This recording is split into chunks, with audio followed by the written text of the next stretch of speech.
Okay, so we're going to look at an example. We're going to talk about how to get all this information from our calculator. So we've got all these notes, right? You've hopefully got these written down. And actually you probably have some of the answers here, but you scatter plot, right? Graph where each point shows relationship between two variables. So for example, each dot here shows the relationship between hand span and number of starbursts grabbed. Some key ideas in vocab: correlation. Correlation is a two-part description of the strength and direction. Strength meaning strong, weak, or perfect. Perfect is the dots all perfectly make a line. Strong is they look really, really good. They're nice and tight to the line. Weak is a little bit all over the place. And technically we could add no correlation where it just looks like a snowstorm. Direction, positive or negative. How is the data related? As one increases, does the other increase? That's what we had with our starburst and hand span. As our hands got bigger, we could hold more. Or negative, in which case our data is decreasing, right? It's related to the slope of a line. Speaking of that line, we call that the line of best fit. It's the linear model or equation that best captures your plotted data. And then we also have a correlation coefficient. We're going to work on calculating both of those here shortly. And it's how well the data fits to a model. So it's a number R, that's between -1 and +1. +1 is perfect positive correlation. -1 is perfect negative correlation, right? And so being close to 1 or -1 means that you're strong. The sign just determines is your correlation positive or negative, right? So that's that strength and the direction. And we're going to find both of those with the calculator. And here's our example, right? So I'm going to look at this example. So if you want to write down this example, that might be helpful. Hopefully you've already got it written down because these notes are going to be posted. But we've got some homework grades, 80, 84, 80, 70, homework grades and test grades. 80 on homework is 84 as a test. 80 on homework was 70 on a test. 70, 65, 56, 56, 86, 73, 71, whatever, because I already screwed up some numbers. So you've got all your data. The other thing you should have is you should have this. Technically yours is a half sheet, but this information on how to do it in Desmos. Okay, and that's what we're going to practice right now. Okay. Visto. Okay, just looking at Desmos. If you have a TI-84, I'd love to help you with that, but we're going to do that, you and I, with a little one-on-one conversation. So looking at Desmos, you're going to enter your data in line 1 by clicking the plus and then choosing table. We did this a little bit with Starburst, but here we go. I'm going to push the plus, and then I'm going to click table. And then we've got all this data that we want to include, right? We've got this table right here.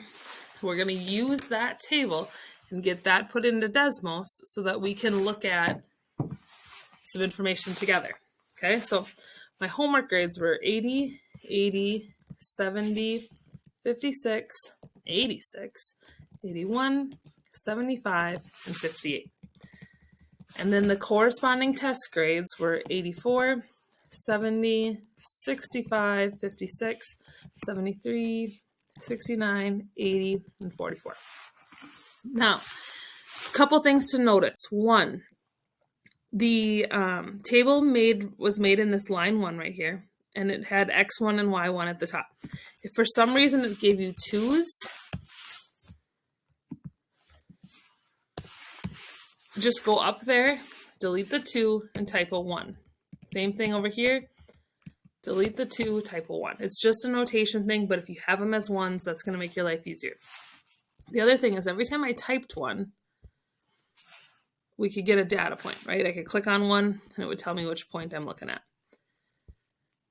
Okay. As we look at this, it's positively correlated, which makes sense. As your homework grade goes up, your test grade should go up. And it looks like it's decently strong. Right? The data's not super bunched, but it's not super spread either. We're going to get more information about that here shortly. Okay, so we've got our scatter plot made. Now, we're going to enter our model in line 2. And our model, because we're just working in lines right now, is this Y1.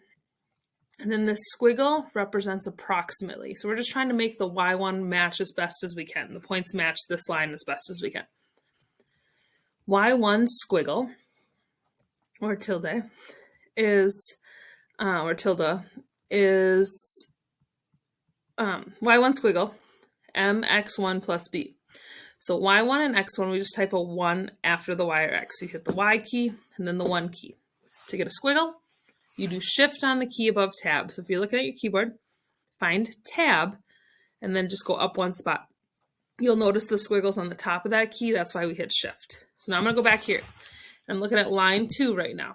I'm going to go y1 squiggle mx1 plus b. Y equals mx plus b. There's our graph. So now we've just gotten a ton of information, right? We took a table and we were able to make a scatter plot, right? So I'm going to put that into my notes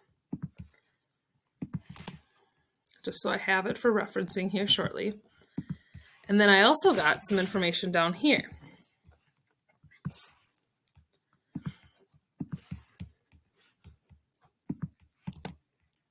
Oh, and apparently I got giant information.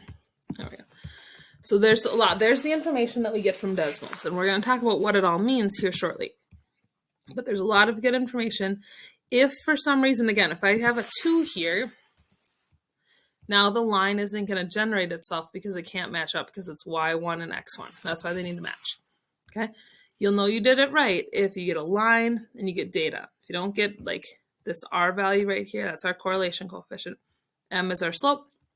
B is our y-intercept. Right? If you don't get that information, something's not quite right. So let's just talk really quickly about what that means. Okay?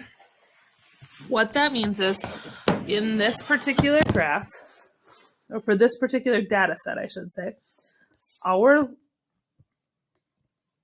line of best fit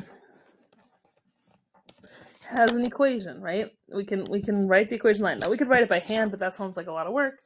Our line of best fit just comes from right here. Y equals m x plus, in this case it was negative, so I wrote minus, but mx plus b. Okay, so there's all the information for the line of best fit. Notice the slope is positive because the correlation is positive, right? As your homework grade goes up, your test grade goes up. It looks like it's almost, that slope is pretty close to 1. That doesn't mean that R is close to 1. That just means that for every homework grade that goes up 1, your test grade also goes up 1. Essentially, that's what we're saying. The other piece of information we have right here is R. And R is in our Desmos information. And it's 0.7996.